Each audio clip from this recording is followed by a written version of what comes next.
He's the voiceover studio engineer of the Stars in Los Angeles, California, a Virginia Tech grad with a knowledge of recording studios unmatched in his field. He's a voice actor from Buffalo, New York, with 30 years experience in recording studios and behind the mic.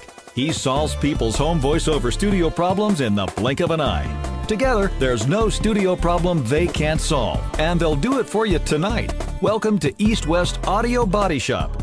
Now, live from a basement in Buffalo and an office in L.A., here are Dan Leonard and George Whittam.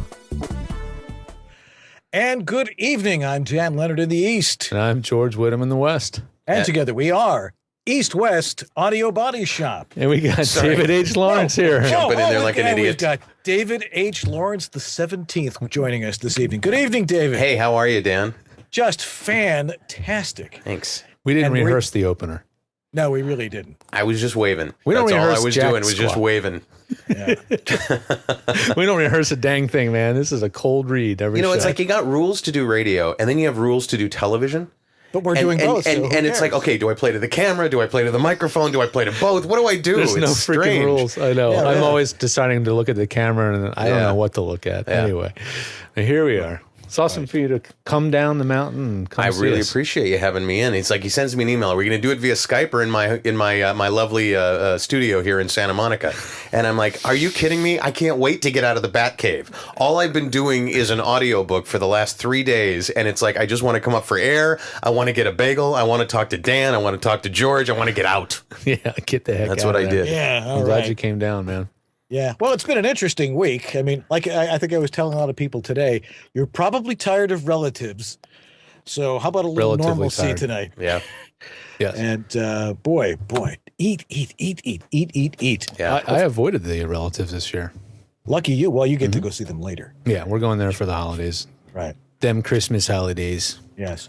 Well, so yesterday is my wife's and I our 17th anniversary. Hooray. Yeah. Awesome. And we decided, my wife's like, you don't have to get me expensive jewelry. I'm like, oh, but I really love getting you. No. Now, those of you in the East who are familiar with Wegmans Supermarket, the greatest, like one of the top 50 companies in the world to work for, or at least in the United States, which puts them up there in the world. We decided to have a Wegmans anniversary. And so it's like you can get anything in Wegmans. It's a big supermarket. Even Alec Baldwin is like doing advertisements for them right now. Mm-hmm. And But it's privately owned. It's a family owned company. It's out there out of Rochester. Mm-hmm. And so we get a lot of interesting stuff. It's like, well, I got to go to Wegmans and get your stuff for our anniversary. I found my wife loves squash. I found her a large butternut squash. This is just perfect. I know. Squash for this. This is this. You look it up in the list of all the different anniversary presents. Squash is actually the present for the 17th anniversary. It is. I don't know if you knew that or not. It is paper's now. number 1 and diamond is 75 or whatever. But yeah, squash 17. Squash 17, right? Exactly. But I also got her an apple corer. I also got a wine stopper, a book about dogs and their psychology, and she got me a gift basket of stuff from Wegmans. Stuff like Wait. Newman's licorice. Perfect. Brain tonic. I'm just still trying to figure that one out. Actually, I've heard about that stuff. I hear it's pretty good. Maybe I'll have a shot of it. Also, Yeah, it's all natural. I know some vanilla cream soda, which was killer. Oh, who's vanilla cream soda? I'll have to go look at the bottle. Dr. Brown's? No, better than Dr. Brown's. What? Far better. What? Yeah, hey, Better than Dr. Brown's? Better than Dr. Brown's. That seems like an illogical thing to say. And it wasn't.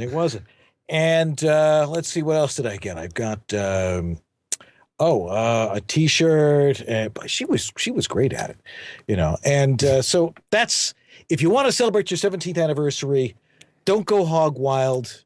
Just go to Wegmans. Perfect. Good. Yes. Now I can get Are they our new advertiser, Dan? Is that our surprise for the show?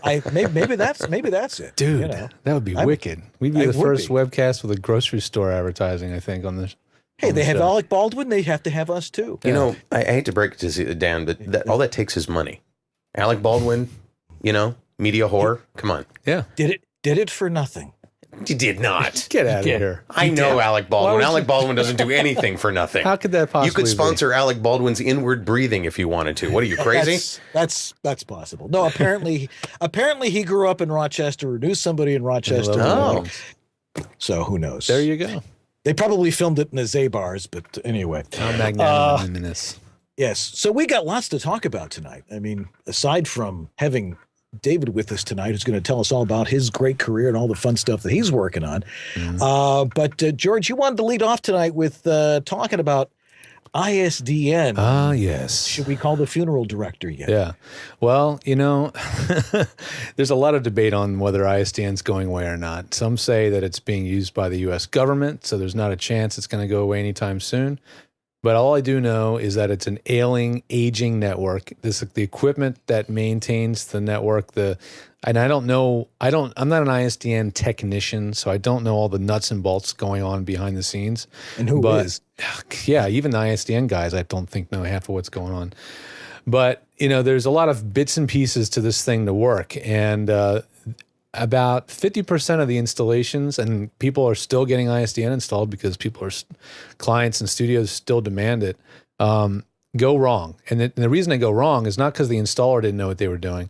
It's because something that hadn't been used or tested in probably 5 to 10 years had broken, and nobody had a clue until this random house on this random street, had to have ISDN today. And so we're finding out how many things are broken in the system. And then, once it even gets working, we're having people with more reliability issues than I've ever seen before this year in particular. People get so used to having to reboot the box. Here's what it is with it's like Pro Tools or anything else. I use the box every night, 6 nights a week straight for 3 hours at a time to connect between my studio in my home in Los Angeles and the uplink at ABC in New York. Never once did I reboot the box. I think the whole system, I may have taken the whole system down and, if I was doing maintenance and rebooted it that way, but I found it to be the most reliable thing. I would go G.722 on the way down, layer 2 on the way up. Right. And it was just perfect. And how long ago was that? Well, I just stopped doing it in 2007. Right. Yeah. So, you just mean this is just recently? I'm saying this is in the last year or two. Wow. This is eons ago. Yeah. I mean, I think. I'm this close to getting rid of it. I haven't, except for I do a thing occasionally on Up All Night on Radio 5 on the BBC. Okay. But they said if you want to do Source Connect, we can do Source Connect, or we can whatever you want to do. Right. So I'm this close to getting rid of it. Are you telling me that now is the perfect precipice for me to get rid of my classic Telos box? Well, and get rid of the ISDN bill, which I don't use it, and it costs me like $120 a month just to maintain the line. Yeah, it's getting more and long more distance expensive. and stuff. Yeah, you must be on Verizon. Or are you on AT&T? Verizon? I think I'm. You know what? I'm not. Do you know who the Grease Man is? You know who the Grease Man is, don't you? Right. Dan? Yeah. He decided one day that he was sick and tired of paying long distance bills to AT&T through the nose, so he started using a 1010 code. Like 1010 321 worked perfectly. Right. Sure. Worked perfectly. He pays 1 penny, a minute for his ISDN long distance. Doesn't care. But exactly. I'm like this close to getting rid of it. Well, I think we're right at that tipping point where ISDN is getting less reliable than Source Connect. And wow. Source Connect, I'm a fan of it in that the fact that it's software. It can run on a Mac or a PC. Right. It's less expensive to get into it. You can use it from anywhere that has an adequate internet connection, that being a key part of the equation. But it's not really, it's not so much of a fanboy thing. I just think that, if you're an ISDN user, that you rely on this thing day in, day out, and that if it went down for a day, it would be major hardship, and you could possibly lose a major client, then you'd be crazy not to have something to back it up at this point. Absolutely. One of my clients was she's doing a lot of ad work. Sylvia Villagran's doing a lot of ad work for Toys R Us, and she does the Spanish and English spot, so it's double the load, right? Sure. And her system went wonky last week, and I immediately went over and installed Source Connect, and she used it for 2 days straight as a substitute, and it worked flawlessly. And it's just the thing about Source Connect is it actually sounds better than ISDN. Sure. It can achieve better quality. And as long as you have your home internet connection wired up properly and everything's set up, it works nearly flawlessly. The problem is that most of the studios, well, not most of the studios, but the broadcast networks have not jumped on the bandwagon. Yeah. They're very concerned about having this computer on their network opened up to the outside world. Right. The IT departments are kind of anti the whole thing. So, well, it won't be long before some cracker figures out how to get through to the network via the Source Connect computer. They'll identify some IP that isn't behind a firewall, and boom, and then there'll be problems. yeah, exactly. Or what I think at William Morris, what they did was they just got a DSL line specifically for that one studio. And no, So it was it's not even on the network. totally off the network. It's Wow. just, just goes right out of that, right out At of least the off their building. corporate network. They may have a separate.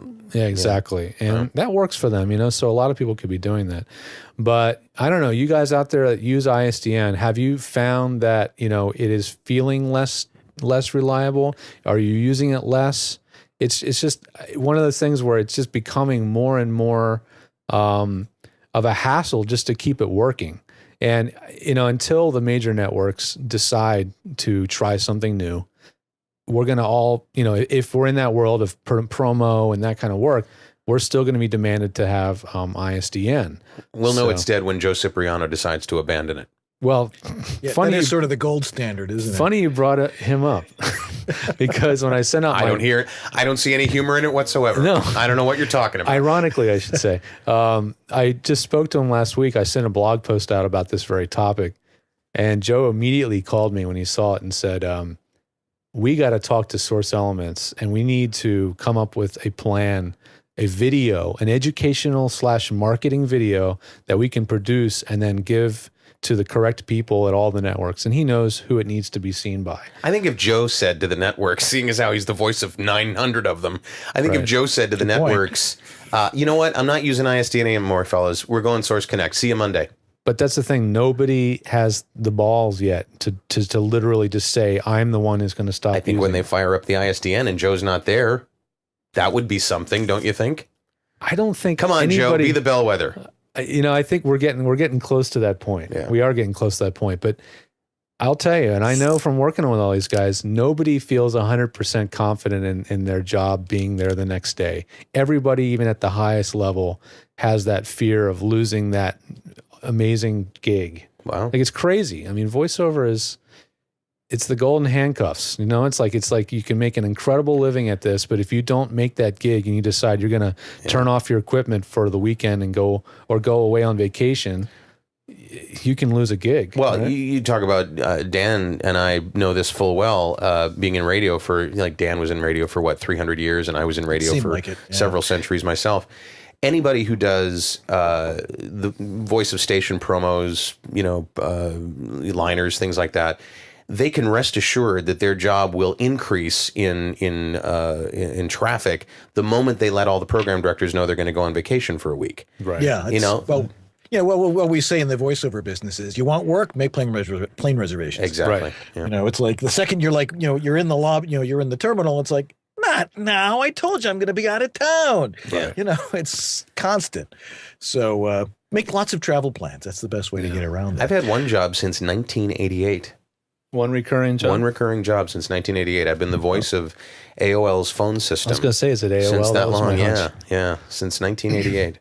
That's Wow. got to be one of the longest reoccurring gigs in voiceover. And it's gone through 2 ownership changes. They got sold to Time Warner, and then they were sold back to a group of investors. And every time it's like, you're going to be with us, right? And I'm like, I'm good. I'm good. Right Everything's here, fine. I'm right here on the other end. Yeah. So, I think Don Pardo probably has you beat on that yeah, one. probably. Though. It just goes on and on and on. Yeah. Anyway, so you're saying it's time to seriously consider going. If the you other don't way. have ISDN, unless you've got that gig that if you don't buy a box tomorrow, you're going to lose out on $80,000. If you're not in that position, which very few of you are, or of us are, but if you are in that position, do it. But otherwise, everybody else, I would say, don't make the investment for the occasional ISDN gig. Do a bridging thing with Source Connect, and just brave it out. And I think the reason I brought up the Joe thing is he and I are really going to make a serious campaign to the networks, the people that are really the last I don't know. The last step to convince Sure. that this technology I think is bastion viable. is the word you're looking for. The last bastion. That's a good one. Yeah. The last bastion. And if we can make that happen, which we fully intend on making happen in the next month or two, I think it's going to make a major shift. It's not like this. It's not like the telephone companies, the telcos, really are looking forward to adding more ISDN customers. In fact, it's next to impossible to get a line unless you know Broadcast Betty here in LA, which is this. I know her name. I call her Broadcast Betty because she's the one that everybody knows to call if you want voice provisioned ISDN as opposed to the older data provisioned ISDN, and you have the right codec for it. Right. You have to call this one woman because everybody else is like, "What's ISDN? What are you talking about?" Of course. Right? Yeah, or there's actually guys that do nothing but take care of ISDN ordering, like Dave Immer at Digiphone. That's pretty much all that guy does is he orders ISDN for people, configures their hardware, and ships it off to them, and then he's the guy on the other end when stuff goes wrong. So That's I grew all up in he does. Cleveland, and so Telos is in my blood. Right. You know, Okay, I mean, right. I just feel absolutely accomplished the moment that I can connect up with their jazz, their 24/7 jazz channel that they have that you check your L1, L2, and L3 connections with, or whatever they're using today for codecs, because that's as far back as I go. Right. Yeah. And you talked to Ted Alexander. Mm-hmm. He was the Ted Alexander was not known as the Telos guy when I was in Cleveland. He was the morning guy on WDOK when I was in Cleveland, when I was growing up. I love Ted, but when you call him on the phone, he thinks he's still on the radio. Hello, it's Telos. Yes. Well, it seems that we've descended into ISDN name dropping. That's where we've descended. So Hey, far. you know what? This is Hollywood. That's all we know how to do around That's here. right. Wait, let me pick this name up over here. I think you left it over there. I mean, people are saying 191 for voice ISDN a month at my house. Yeah. Holy Jeez. smokes. Jeez. LA is one of the cheapest markets to have ISDN, but if you're in a more rural market or you're out of the LA area, it gets astronomical. Well, I mean, you have the whole distance issue. You can't do it if it's a certain distance away. So, you know, what do you think I would get for my classic Telos? Grand, maybe a little more. That's it? Yeah. Wow, in The thing you bought 2007, I was offered $5,000? $3,500 for it. Yeah. You probably paid $5,000 for it Wow. if you bought it new. Wow. Times they are changing. Yeah. The Zephyr Extreme, which is the one that replaced it about 9 years ago, they're still going for 20 or 22, 2,500. Well, now's the time to get out, I think, because next year that'll be down to 500. No, I Anybody agree. want my ISDN box, drop me a line, davidlawrence@gmail.com. That way I can bypass the whole eBay thing, right? I Yeah. can just be on EWABS and just say, hey, I'm selling my ISDN box. You want it? We're going to be the home shopping network of voiceover. It'll be like Tradio. Remember those? Yes. Radio.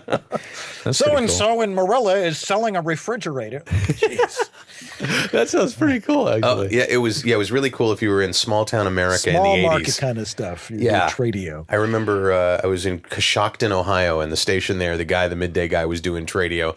Mary's on the line, and she's got a fan that she claims she bought when she went to China. You know, they just opened up the borders there. You can go visit China on vacation. Wow. I love it. Yes. Well, anyway, we've got lots more to talk about, and lots more to talk about with David H. Lawrence tonight. George, you're going to talk a little bit about RAM, and I've got some stuff about mic isolation techniques. And we've got to go to a live spot right now. So what I want you to do right now, George, is get up our new website for the East West Audio Body Shop shop. You got it. I think All I right. have it real close by. Oh, excellent. I Not was close- thinking I should put there some it is. Christmas Not close enough. I've got 7 tabs open, but I don't have that one. Good Oh, Lord. okay. See, now I remember when I was on an easy listening station in Buffalo, where I still am. It used to be the Christmas music would start right after Thanksgiving, right now. You know, they'd slip one in every quarter hour, Bing Crosby, Sure. and that sort of thing. Then it was the middle of November. When it started happening the day after Halloween, I'm like, this is really getting bad. But the thing is, you got to go shopping for Christmas and for the holidays and all that stuff. Black Friday's gone. Tomorrow is Cyber Monday, right? Right. And we've got just the thing for you. That's right. Avoid the crowds. Don't get too involved in driving out, and getting in the mall. All you have to do is go to Right here. East West Audio Body Shop. Exactly. Let me There make it this is. region bigger That seems redundant. so y'all can see it. You said shop twice. That's Well, just plain silly. Well, that's our Oh, whole look, tank existence. tops. That looks awesome. You can get a Yeah. pink fitted spaghetti strap tank. What do Dan, you you think look of that, awesome Dave? in that, Dan. I know. Would. See, we have to get them, Hawaiian shirts with the logo on them too. Yeah, yeah. But We'll work lots on of that. great gal stuff there. We've got, of course, the traditional coffee mugs and sweatshirts and Mouse what are some of the pad. other things? The mouse pad, the tote bag. That was a great thing with my wife. The gift bag was a Wegmans tote bag. I love it. iPad covers, laptop covers. What's that? Looks like a toilet seat? No, it's Yeah, a round a boring ornament. round ornament. A very boring round ornament. Is that what it says there in the blue? I can't see it from here. Does it say round- boring It round says ornament? Boring round ornament. Nice. And the hat. You got to have a hat. And right. crew neck sweatshirt. Basically, you got to get the beer koozie, which they call a can cooler. Wow. Right. The aluminum water bottle. The travel mug, the beer stein. These guys have everything. Yeah. And we want you to show your East West Audio Body Shop pride and give the gift that keeps on giving every morning, like a coffee mug. Just make sure you Or- give it to somebody you think might actually want it. Yeah. We don't want to be the bowling ball or the bass boat of the gift-giving holiday season, if you know what I mean. Yeah. You mean like Billy Bass? Yeah. Yeah. Look, honey. Don't worry. No, you shouldn't have. You really shouldn't have. No. No. But they're great gifts for yourself. Or you can tell your loved ones, I really love East West Audio Body Shop. That spaghetti tank would look really good on me. Yeah, and you are actually supporting the show. So the prices you see on these things, there's a little bit built in so that we actually get a check after so much has been purchased, and that's going to go right back into production, removing more of the Ustream advertising off the show, so you guys don't have to watch those ads. Right. And what was the last thing I was going to say? I have no idea. No, I'm it's not just- inside your head. It's a scary place to be. No, it's just a way to help the show and Right. show off our fun new logo that was actually designed by my brother Stephen Whittam. Yep. So I like it.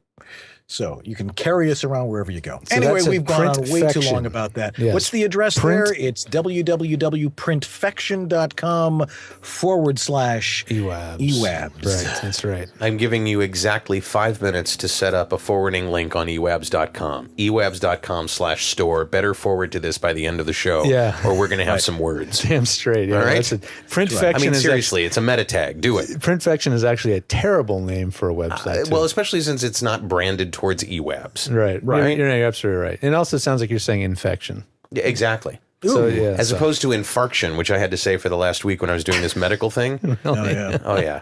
Which If you sounds ever even done- worse. It sounds like passing gas while you're having a heart attack. Well, thanks everybody. Thanks for letting us blather on about the store. Please buy some junk. And that's the last thing I was going to say. Oh, good. Tomorrow on Cyber Monday, it's 40% off anything $50 or more, any purchase $50 or more. So that's a big discount, but you got to buy a couple things. So pull together, and buy 2 shirts and save 40% Cyber Monday. There you go.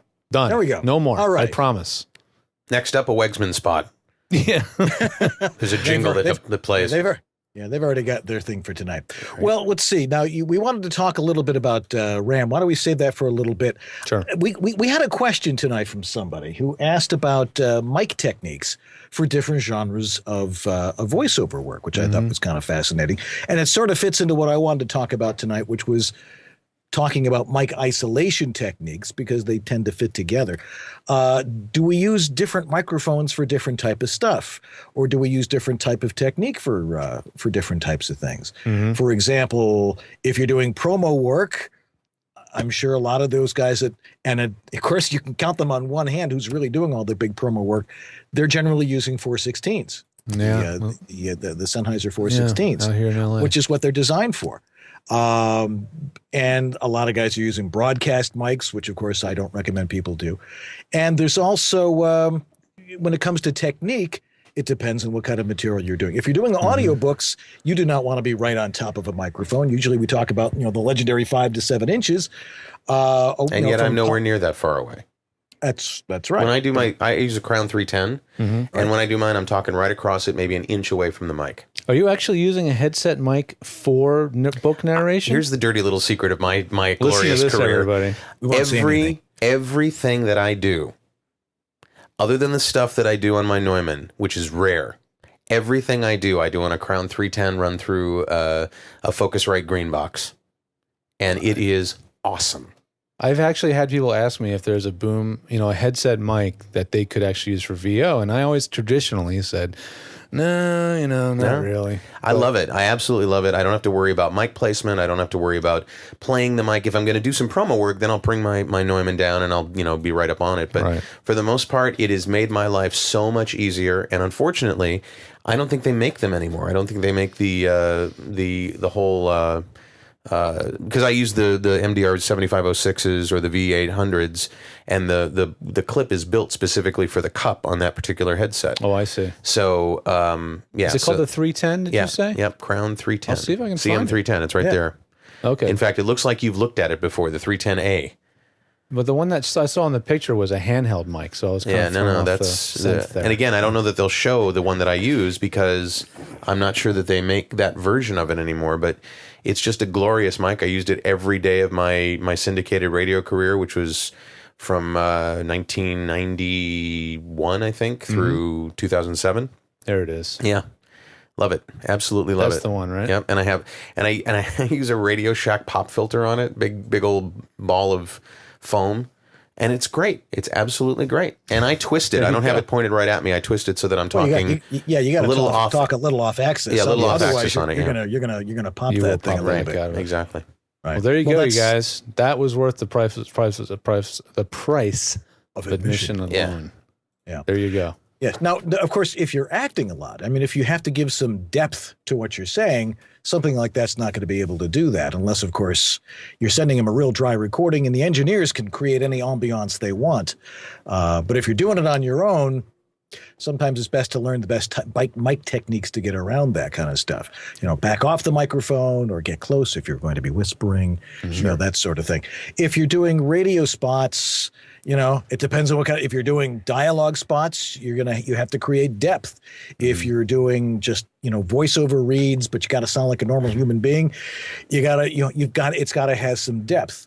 And everything's a little bit different, and it depends on everybody's voice and their style too. So, and the room acoustics too, because if you have a really, really good sounding room, you can be a little bit further from the mic a lot of times. Right. And if not, you got to really kind of cheat and get as close to the mic as you can without popping it and everything. That's right. Right. Also, we want to talk a little bit about mic isolation techniques and, what's the best way to do it? Because a lot of people don't have, they're in their home. Well, everybody's in their home. That's the whole idea behind East West Audio Body Shop is we're talking about home voiceover studios. And we want you guys to understand it's not hard to create a really nice environment. And I made this interesting discovery a couple of weeks ago, and I did a little video on it. And let me show you a little bit about what you're supposed to sound like and how you can isolate yourself a little bit better. Here it is. Roll that tape.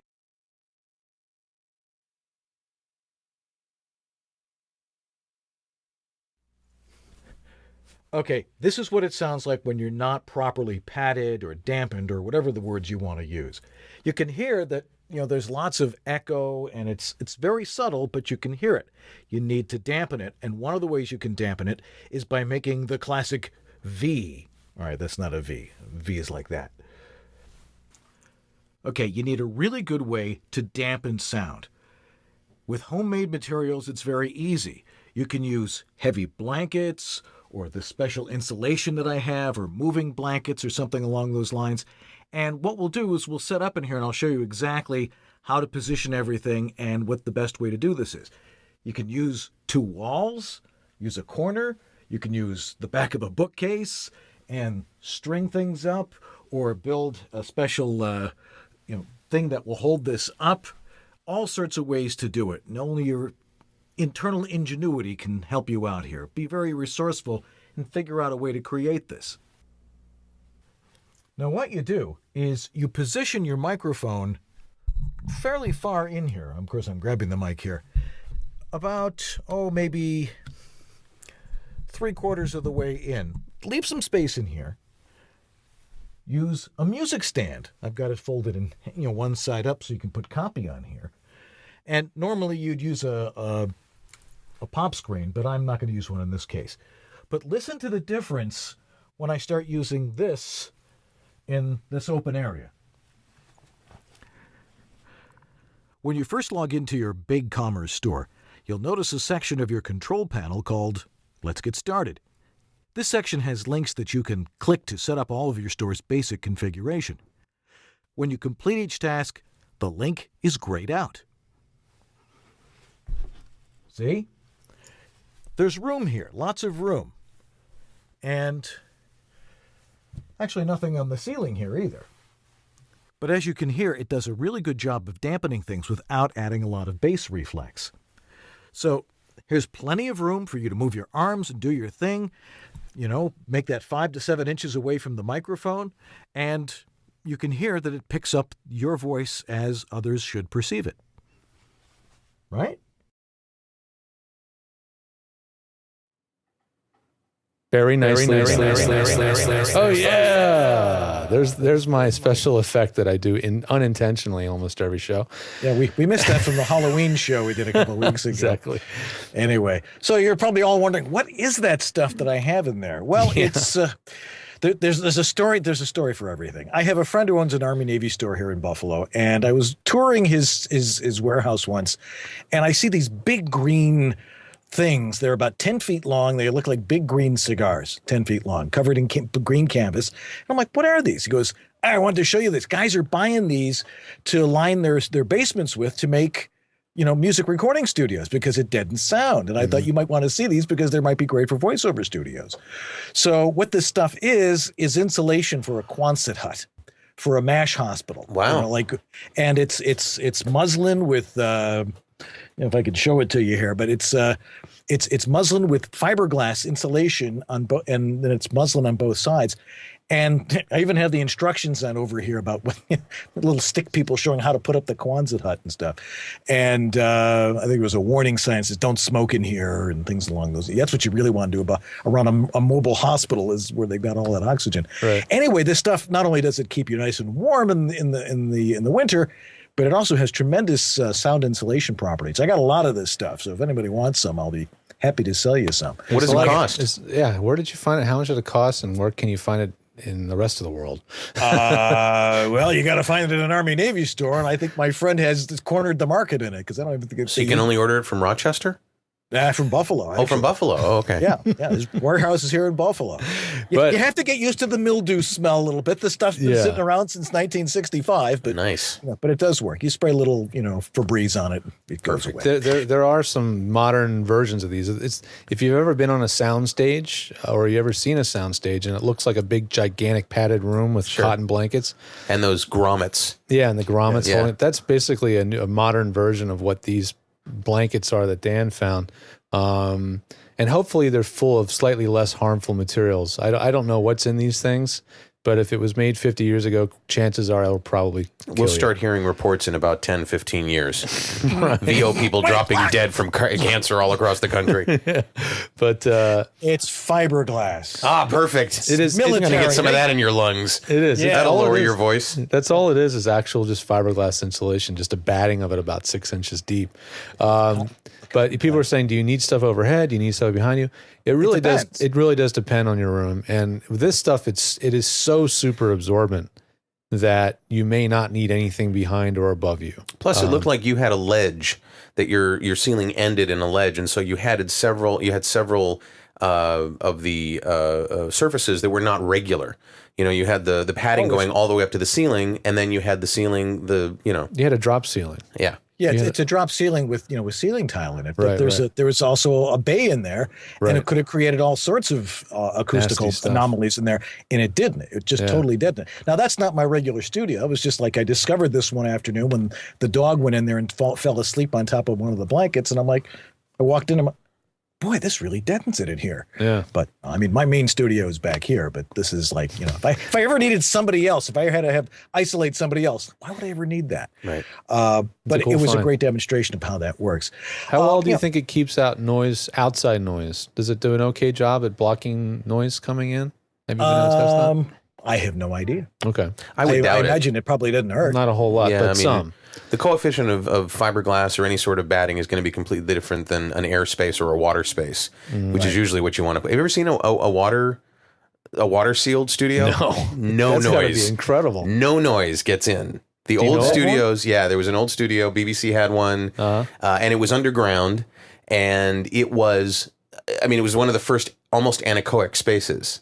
And, water and air, their coefficient of isolation from outside noise is what you want. That's why when you have a room within a room, it works. Right. But usually people start tacking all kinds of stuff up to their walls thinking that's going to keep out the sirens and the airplanes and all that, and it doesn't do anything. No, it really doesn't do it's all much. dampening stuff. Yeah, I mean, people mistake the Auralex it's soundproofing. No, it's sound dampening. Yeah. And so it's important to realize it's not going to keep the outside sound out. That's definitely one of the biggest misconceptions about acoustic foam. People call it soundproofing foam, and that's It's not. total anachronism, or not anachronism, but a total False. fill in the very It's a falsity. falsity. It's a lie. You It's are- a myth. This It's a is my legend. walking thesaurus. That's right. So That's me. My fill name is in- Roger. Thank you. Thank you. Thanks for filling in the blanks for me. Yes, There are absolutely. many. Yeah. So some people had some questions more about microphone technique. We can get into that a little bit later on also. But we want to talk more to David, who's been having plenty to say anyway, because he is full of knowledge and is a total Renaissance man. And we're going to talk to him a little bit more about his amazing career in just a couple of minutes. So we'll be right back with David H. Lawrence the 17th. And once again, you're on East West Audio Body Shop. We'll be right back after this.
The Heroes season finale, next on NBC.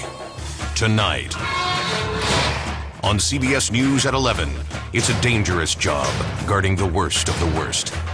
Hardcore convicts in an overcrowded prison, and it's even tougher if you're a woman. How dangerous is it here? Now, in a CBS 2 News exclusive, Laura Diaz takes you inside this maximum security facility to show you the incredible courage of these guards as they watch over the state's most dangerous criminals. Life don't mean nothing in here. Female prison guards, tonight at 11. Warning. The following will freak your mind. How many times can you cheat death and survive? An all-new season. Chris Angel Mind Freak premieres Tuesday, June 5th at 10 on A&E. Here we go. This is it. Stop the camera. Are you ready? Court TV presents stories of couples who love, honor, Oh, yeah. and perish. Till Death Do Us Part, shocking tales of marriages that go from better to worse. An all-new series hosted by John Waters. Till Death Do Us Part, an all-new episode tonight at 10 on Court TV. To all the riders, jumpers, and adrenaline junkies who sat through science class thinking, I'll never use this, aren't you glad you paid attention? The world's best extreme athletes try to pull off the planet's biggest stunts. That is just sick. We'll show you how. Only they can tell you why. Stunt Junkies, tonight at 10 and 10:30, only on Discovery Channel. Oh, There you go. Sweet. How about that? Look who we got here. Mr. Fancy Pants. David? I have never been accused of wearing fancy pants in my life. Yes, really. At least not successfully. Yes. David H. Lawrence the 17th. Welcome to East West Audio Body Shop. Formally, Thanks. after you've been with us all this time, you know that's great stuff. All that promo reels, and boy, I recognize all that stuff. Yeah. Shows you all the crap I watch on TV. No, but it's, I think somebody mentioned in the chat room. Well, this is why I don't own a TV. Right. Really? Really? Brutal. But, hey, look. But Look, there's my so my much- my there's so much hidden work out my there. total hidden guilty pleasure is Bridezillas. Can't get enough of the Bridezillas. Yeah. Portia So tell us- says, "Where you having your bride party? Where you having your what is it? Bride's groom? No, it's bachelor party. Bachelor party. She's going to crash the bachelor party. You can't have a bachelor party, but she can have a bachelorette party. That's Oh, right. of course. Oh my! Oh, yeah. All right. I'm sorry I interrupted you, Jan. I'm so apologetic. That's okay. Anyway, so tell us a little about yourself. Where are you from? Well, as I said, I grew up in Cleveland, and Right up the lake from me. Yep. And so, when somebody says, "Can you do a Midwestern accent?" I clearly can, and so can anybody who's along the Great Lakes. I can park my car anywhere I want. So, I grew up in Cleveland. Was listening to distant radio stations under my pillow with a transistor radio most of my life, and just wanted to work at the big CKLW, the Big 8. Windsor, Ontario. Exactly. Was weaned on 2020 news, and so I fell in love with radio, and I fell in love with DJ work and voice work, and I worked in nightclubs from the time I was 14. I did a teen afternoon at the Cleveland Creighton Trucking Company in Cleveland.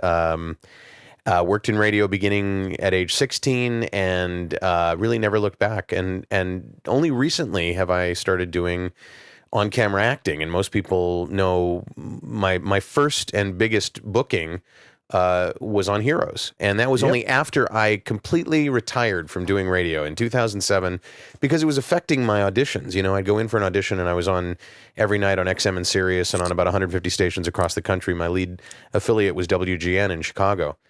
And, television and radio and newspapers, although television to a certain degree as well, but radio and newspapers are kind of in a death battle, a race to see who's going to kill themselves first. The typical narrowing of a newspaper and thinning of a newspaper. And you remember when the Sunday paper took you a couple of hours to get all the way through? Now it's like less than 10 minutes. Well, it's the same thing with radio. Radio is like, if I'm working in Los Angeles, I'm also voice tracking Denver. And, more syndication than ever, but only if you're owned by the company that owns your station. So if you're a Clear Channel station, you're only going to carry Premiere stuff. And if you're a CBS station, you're only going to carry Westwood One stuff and so on. And so it became a business that I really didn't want to be in. And I would also think to myself, if I get this gig that I'm going in for on camera, I'm going to have to do a best of the next night. And then XM's going to call me and go, why did you do a best of? And so I just said, that's it. I'm done. I left radio in 2007. I left behind 3 syndicated shows. I was doing a countdown show, 2 talk shows. And I said, you know what? I'm just going to concentrate on doing on-camera stuff and doing new media. And that's all I've done since. That and teach voiceover. The last few years, my voiceover classes have won Backstage's Reader's Choice Award here in Los Angeles. So I'm really proud of that. Yeah. And also demo production. I mean, I have some very specific things that I do with demo production. Those 2 have won the Reader's Choice Awards. And I think it's because I really pay attention to the audience. The audience for demos is casting directors. And a lot of people make demos for other demo producers, for other voiceover talent, for their agents or their managers. But the truth of the matter is that it's the casting community that you're doing any demo work for, and you should always pay attention to what they want and what they need to be able to cast you.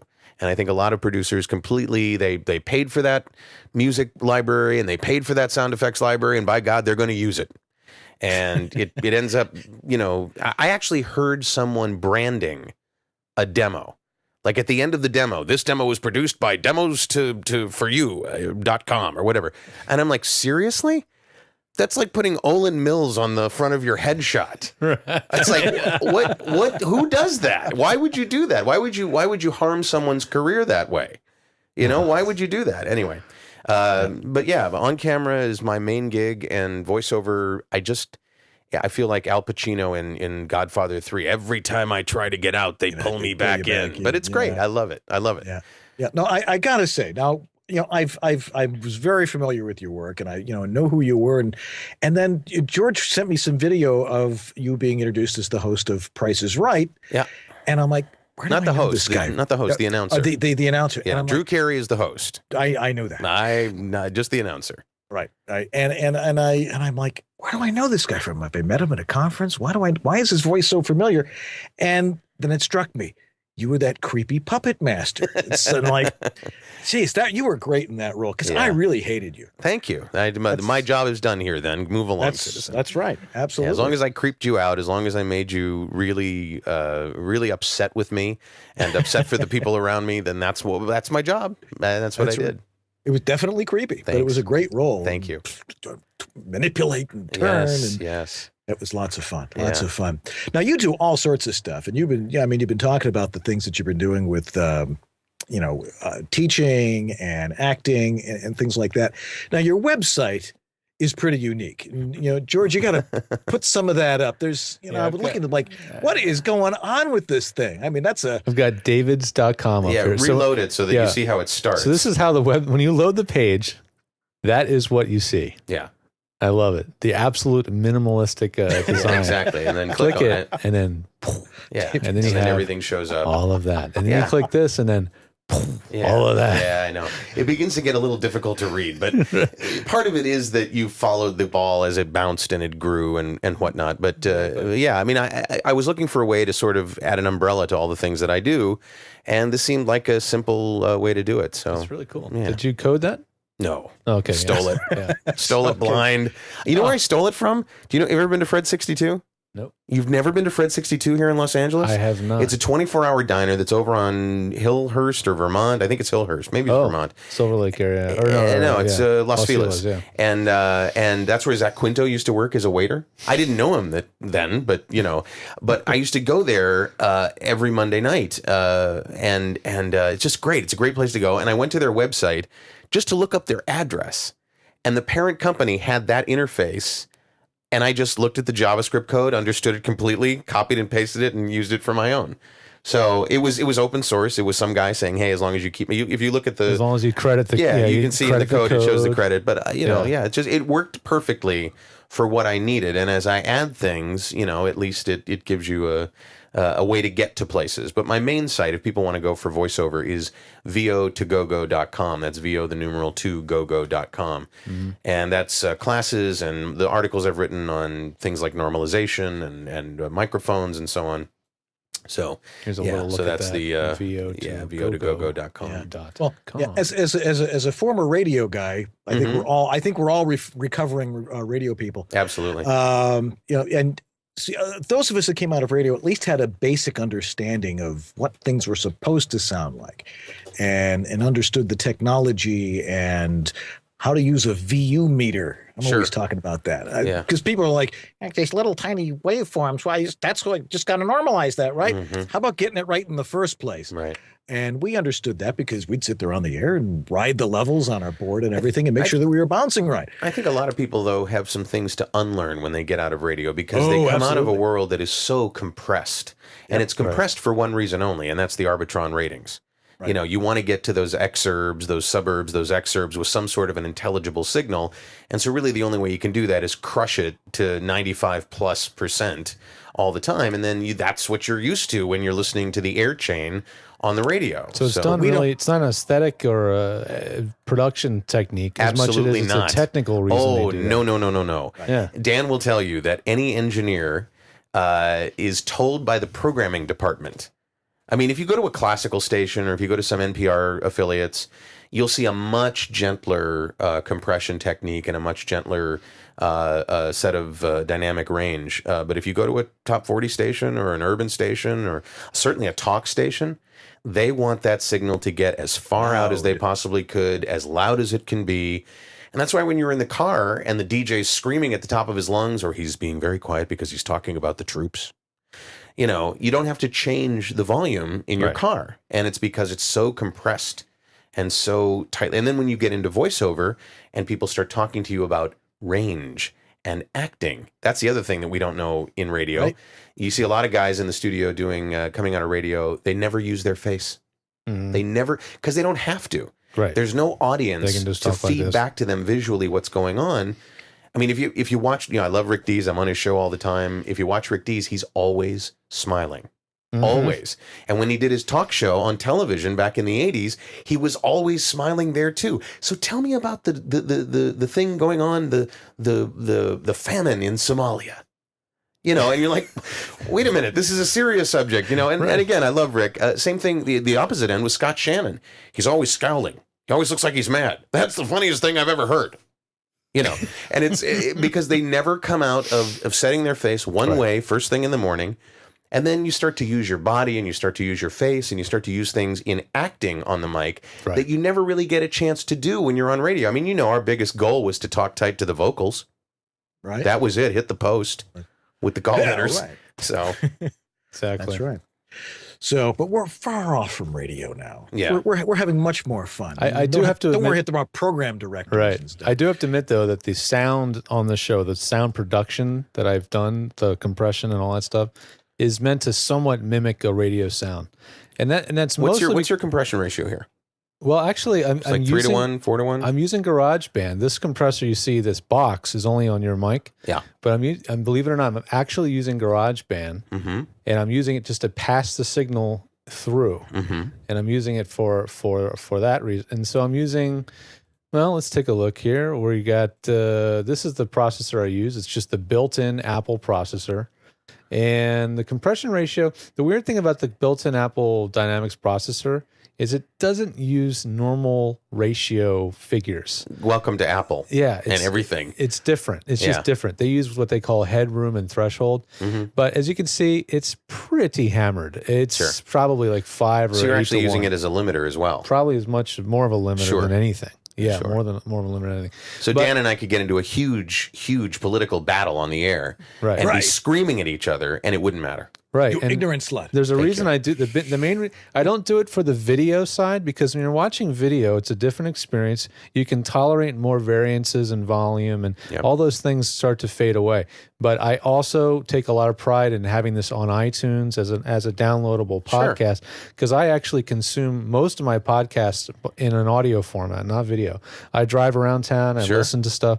I even listen to 60 Minutes on podcast format. And then if I hear something really cool, I'll watch it. And anybody who knows me knows that I was doing podcasting back in the 90s. It wasn't called podcasting then, but you know, Brian Cooley at CNET and I are generally considered the first people to ever podcast anything. And it was only because my radio show was only on Sundays.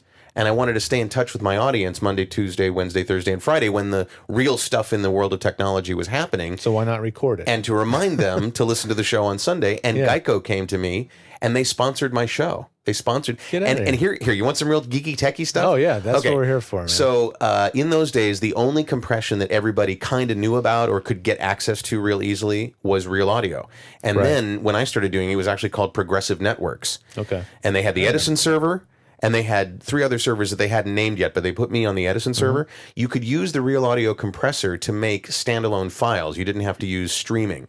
So we would make .ra files rather than .ram and .ras files and everything.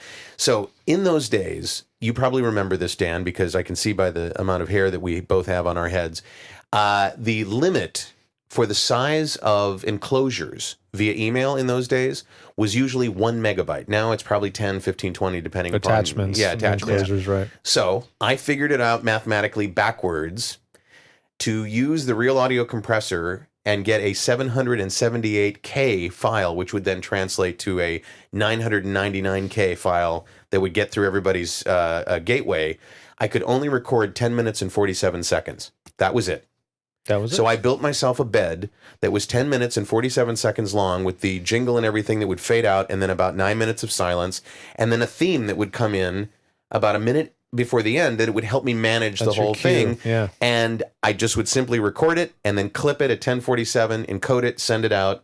And that's how I got into everybody's gateway properly. Then of course later on the gateways got bigger.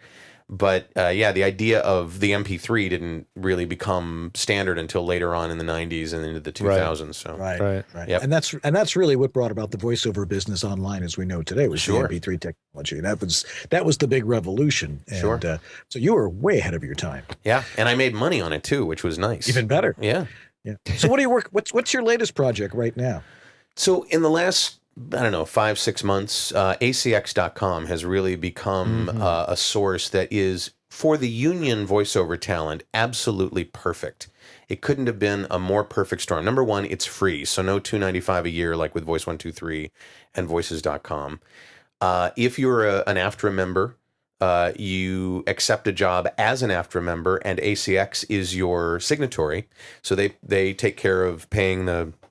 I think they did 11.5% on the sound recording. They did a version of the sound recording contract with AFTRA.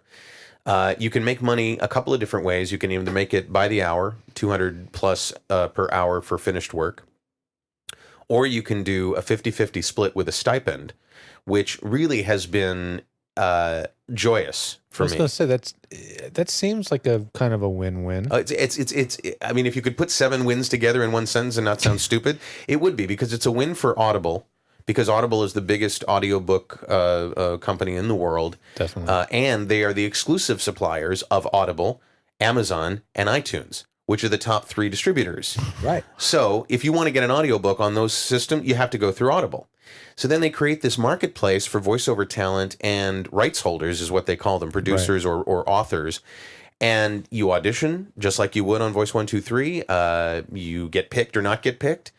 And I think for those of you that are watching this right now and thinking, audiobooks might be fun to do, make sure you have the Constitution for it, because it really is setting aside a serious amount of time. If you've got ADD at all, any sort of I don't think I can concentrate on something for longer than 30 seconds or 60 seconds, and I love doing commercials and that's it, audiobooks may be a challenge for you. But in the end, I feel like I booked 5 audiobooks in the last 3 weeks. And it was from the first 7 that I auditioned for on ACX. I was kind of late to coming to ACX. I heard more about it at That's Voiceover in LA, and I thought, you know what, I'm going to do this. So it appears either I'm fantastic, or it appears there is a dearth of really good talent so far that has found ACX. And I think that once you as a seasoned voiceover talent, if you're watching this, get on ACX, that's going to raise the bar of talent. And it's going to create great product for Audible to sell through Audible and the other outlets. And I think in general, it's just a great win all the way around. Audible gets more content. The writers and rights holders, they make money. It's a 50-50 split. I mean, it's fantastic. It's an amazing... I feel like I'm creating sort of an ongoing body of work, just like residuals that I'll get from television work. I'll get these royalties from doing the audiobook work. So even if it sells 5 or 10 a month, if I've got 50 or 60 titles, I'm going to be a comfortable old man. Scale. Yeah. Right. Yeah, but but the thing is if you're doing audiobooks, you have to be good at the technical end of it too. You've got to be able to get that stuff and record it. This is and have definitely the time. Yeah. You've got to have the skills to do it. And if you fall behind, I mean, I've done some very long projects, and they've taken me a long time because we've got other voiceover work to do as well. Sure, absolutely. You have to be disciplined about it. That's really what I was saying. If you don't think you can do it, then don't try to do it, because you'll have the responsibility and you'll have deadlines and you'll have to get to those. That's why I try and get to them as quickly as I possibly can. You're really on top of it. Yeah, Don't let it go. And there's a straightforward document that's on ACX that tells you exactly the technical requirements to do the work. And, you have to find out, now you have to determine the difference for the first time in your life if you're an Audacity user. Now you have to figure out the difference between peak normalization and root mean square normalization. Now, what's the difference there? Well, you better know, because that's what they expect at Audible. And so I use Pro Tools. I have a project that is tightly controlled in terms of pulling the audio in from raw recording, root mean squaring it, and then doing a further compression and limiting of it just to soften and change the EQ just a little bit for my final work. But it's just a simple project for a simple man. That's what it is. Simplicity is the key to make it efficient and fast and keep you sane, right? Yeah. Well, David, you have given us a dearth of information. Oh man, no, not a dearth. A dearth? No, a dearth means a lack of. I didn't give you enough. No, you have, because I know you have more. Oh, okay. I haven't given you anything at all. All right, fine. I cover my incredibly bad vocabulary. No, that's fine. Good recovery. Yeah, thank you very much. Plethora. Yes, a plethora of information. I do not think this word plethora means what you think it means. No? Yes. No, that's a quote. That's maybe. How about a gaggle of information? There you go. All right, good. I grokked it all. Thank you. Very nicely done. All right. Well, we're going to be back. Thanks for being with us, David. My pleasure. And of course, stick around. You're not going anywhere. You're stuck in. You're stuck in. I can't get out of this chair, so I'm good. Threw a little crazy glue down there. That's right. Every guest that comes in, I have to glue the chair. That's right. We've got Bad Audio of the Week coming up, and it's not one of my books, is it? I don't think so. Thank God. We're gonna do that when you're not here. So right. Anyway, we'll be right back after this.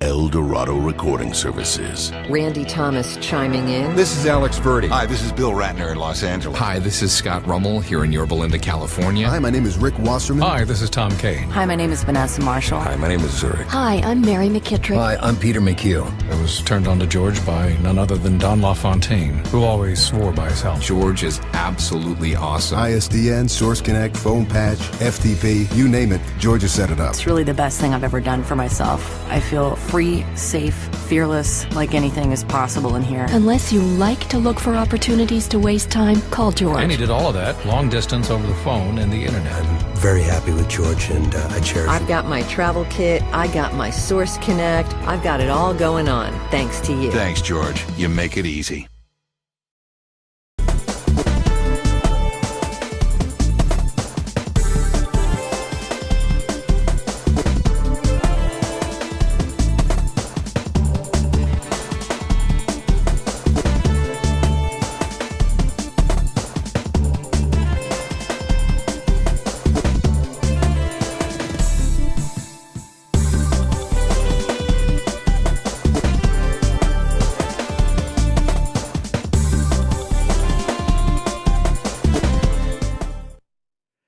And we're back here on East West Audio Body Shop.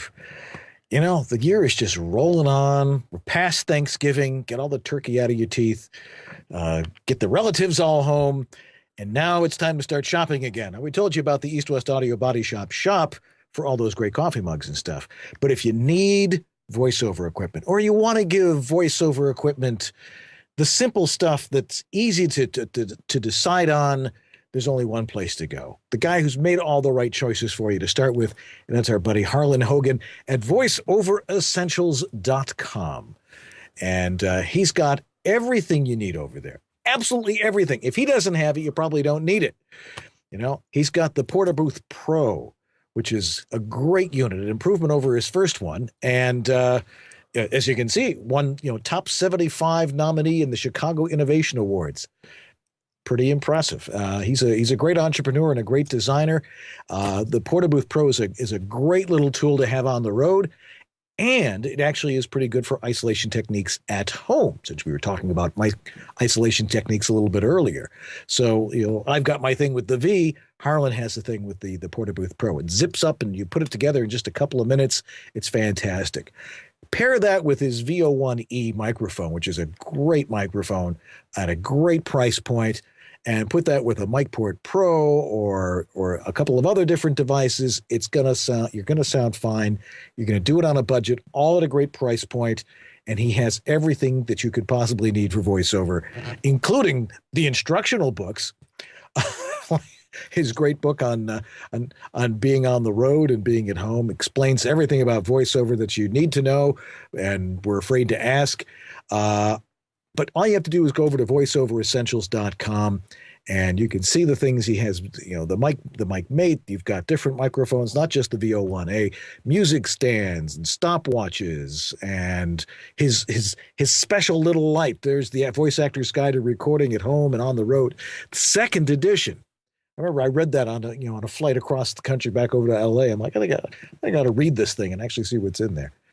Anyway, so go over there, voiceoveressentials.com.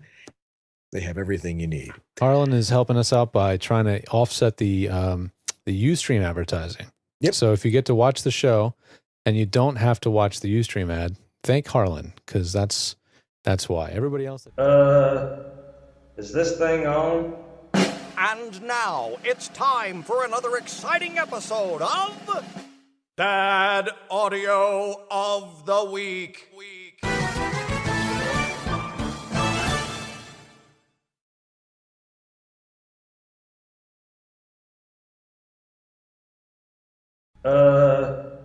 Is this thing on? And now it's time for another exciting episode of Bad Audio of the Week.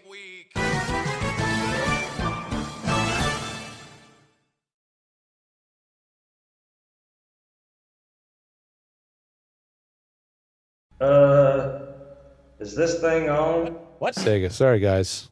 When we came out of the spot there was no audio. Okay. Because I went to the wrong camera shot. We are back. We now have audio. I wasn't looking at the meters. I'm supposed to look at the meter. I looked at the chat room, though. Okay. Thanks, Trumpet Guy. Anyway, as I was saying, there you go. That was it. That was the bad audio of the week. Thank you. No, this is self-explanatory. Let me just drop it in here and let you guys hear it. It's just a case of just some bad acoustics. Bad audio. Commode, potty, John, loo, laboratory, latrine, head, bog, thunderbox, netty, dunny, privy, can, the Oval Office, the porcelain throne, the toilet. No matter what you call it, Clorox has been trusted to keep it clean for nearly 100 years. That's because only Clorox toilet bowl cleaners are powered by Clorox bleach. I know exactly what happened there. I do. Where do you start? I know exactly what happened. Where do you start? I guarantee you. I auditioned for the same spot, like, what was this, 3, 4, 5 months ago? I know exactly what happened here. Somebody thought that they were talking into the microphone. That's it. And they were not. It happens all the time. It's the number one technical support question I get from my clients. How come my voice sounds exactly like that? And the reason is they're using Audacity and an AT2020 USB, and they plug the microphone in after they launched Audacity. Audacity only checks the port at launch. Even if you plug it in afterwards, it won't be there if you go looking for it. And you're sitting there and you're perfectly positioned over your AT2020, and instead of this mic picking up your stuff, it's the mic over on the bezel of the computer that's picking it up. The laptop mic or whatever. Yeah. That's exactly what's going on there. That is an incredibly common problem. It is. It's amazing. Yeah, I've had clients doing big jobs with promo clients, and they're on Source Connect while they're traveling, and they're not used to the hooking up all the gear that they're not accustomed to.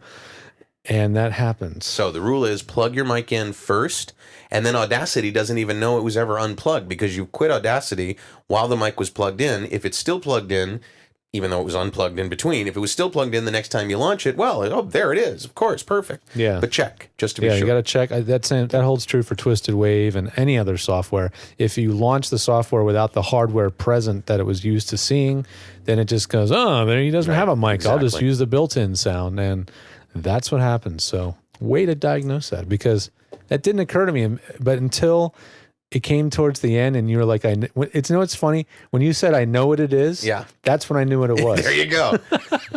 was just like, yeah, duh, that's so obvious. But Dan knew what it was too. Yes. Well, I can tell. It's like, what's going on here? It's like he's either in a bathroom, which means he probably has a pretty bad acoustic signature in his room to start. Well, it was with. for Clorox, and it was about toilets. Well, I was thinking he probably was in the bathroom. I mean, when Pat sent this to us, I'm like, wait, he's actually in a bathroom. Makes total sense.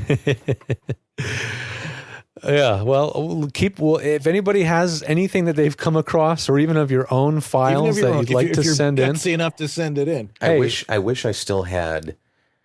You want to talk about an embarrassed engineer? When I used to do my radio show and it was on CNET, we went to Moscone for Macworld, and it was the only time I ever got Guy Kawasaki and Steve Jobs on my show at the same time, and I hired an engineer from KNBR to do the engineering while I was there because we were based in DC at the time.